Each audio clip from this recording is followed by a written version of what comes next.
Good morning, and welcome back to our pilgrimage through the summer together. Today here at the Institute for Priestly Formation, we celebrate Day 17, and across the world in our church, we celebrate the life of St. Barnabas, one of the 12, one of the apostles. And as he was chosen by God, his worth is certainly worthy of being celebrated today across the world. Today we have two programs running concurrently at IPF. The first, of course, is our seminarian summer program, and they continue their two classes. The class in the morning, which we'll talk a little bit more about in our reflection today, is on their identity and the many ways that seminarians seek to define themselves, not only psychologically, but in their spiritual life also. In the afternoon class, the men will learn more about St. Ignatius of Loyola's Examen Prayer, which is a powerful tool and an important spiritual exercise in the life of the seminarian to help him not only live in communion with God, but to reflect back upon either the day or his life and learn more about how he stays in communion or what are the things that pull him away from the Lord. And of course, the faculty members at seminaries across the country who are here to learn how to do spiritual direction are learning more about the nuances of what direction is and what it's not and how it differs from other pastoral ministry.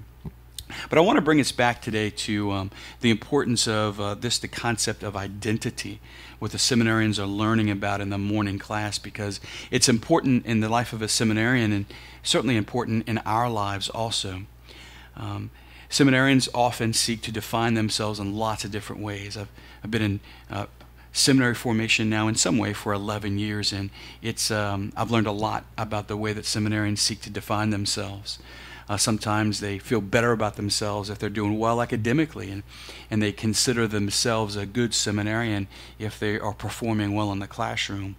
But it actually seeps into their identity. They see themselves, who they are, their worth, through their academic performance or their other formational success. And sometimes if they struggle with sin or a particular sin, it not only is something that is an issue in their spiritual life, but they actually see themselves through that lens. They are a bad person, or they are the sin itself. And of course, seminarians can define themselves in lots of different ways. They can grasp at wearing the clothes like a priest wears, or sometimes they can be attracted to vestments or some of the external trappings of the church or the external expressions of the church, and that can be a trap for them because they get their identity in the external expressions. And of course, none of that is who they are. They are sons of God. And when they know who they are and they know whose they are, then their identity is strengthened, and of course their priestly ministry will flourish. And what's true for them is true for us. And so if you were at IPF today, we would encourage you to pray around your identity and the way that you perhaps seek to define yourself. Identity is important. We are God's and God's alone, but there are many things that I think threaten our resting in the truth of our identity. And I want to go through a couple of those and then give us something to pray with today.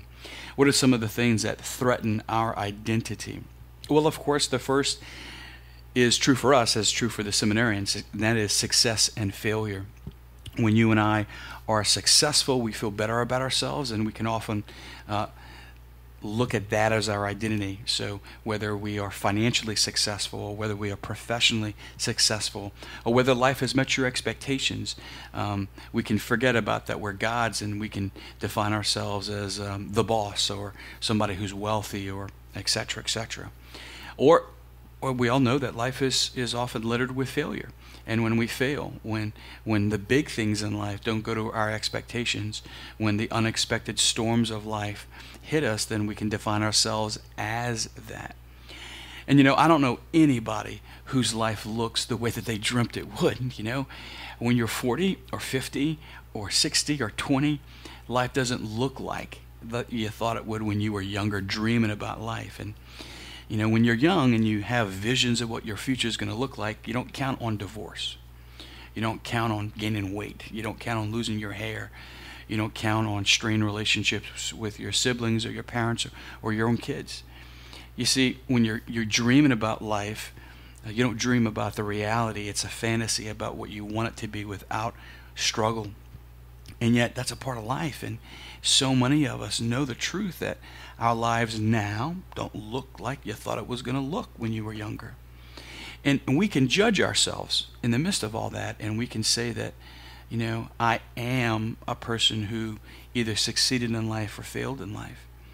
And the second thing that attacks our identity that really kind of goes with that is labels. We can be labeled by people. We can be labeled as good or bad.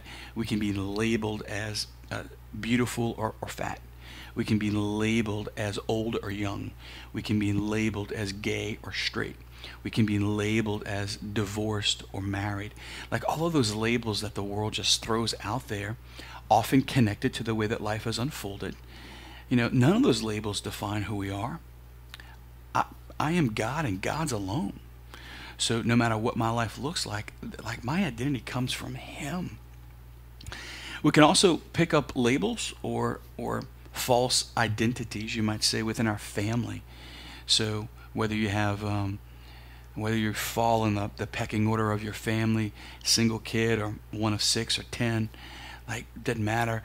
Like a lot of times we define ourselves or we gauge ourselves as children in relationship to our other siblings. So whether we're the leader of the pack or we didn't measure up to our parents' expectations, or we didn't meet the expectations of our siblings, or we were better than our siblings, whatever those things are. Sometimes those things can factor into the way that we perceive ourselves.